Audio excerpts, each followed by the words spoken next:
অন্তত এই 2-3 দিন যেমন আমি 11-14 সাল পর্যন্ত শ্রমিক দলের কেন্দ্রীয় নির্বাহী কমিটির সদস্য।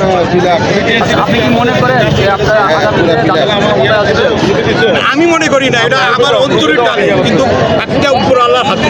আল্লাহ লেখা রাখছে কার সত্যিকারই বলতে কি ওইটা কারো হাতে।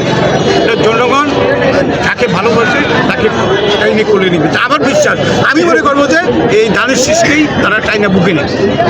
মানুষের মন কেউ তো ভালো, আমরা দেখতে পাচ্ছি যে আপনি এখানে দাঁড়াতে পারছেন না, পড়ে যাচ্ছেন। না, আমি আসলে পরে যাচ্ছি না, বুঝছেন? ওইটা একটু টাইট হয়ে গেছে রাবারটা, ওটা আমি একটু ইউজ করে দিলে তো আর হবে তাহলে কষ্ট হচ্ছে না। না, কষ্ট 2-2.5 কেজি ওজন এনে। আর ভাই কষ্ট তো ছিল যে আপনার 23 সালে মনে করেন যে যখন এই 8 সালে যখন প্রথম আমলি ক্ষমতা আসে, এই 8 সাল থেকে শুরু হয়েছে ঝড় তুফান।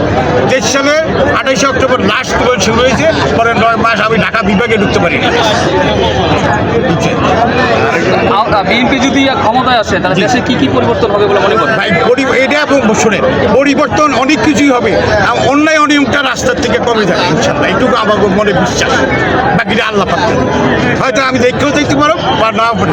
এখন আপনার কথা বলছি, 1 সেকেন্ডও ভরসা নেই। আল্লাহ যে কোনো একটা খুশলে আমি দুনিয়াতে আল্লাহ নিয়েও যেতে পারি। এটা তো মৃত্যু তো নিত্য সঙ্গী, পুরো আল্লাহ জানে। ধন্যবাদ। ধন্যবাদ।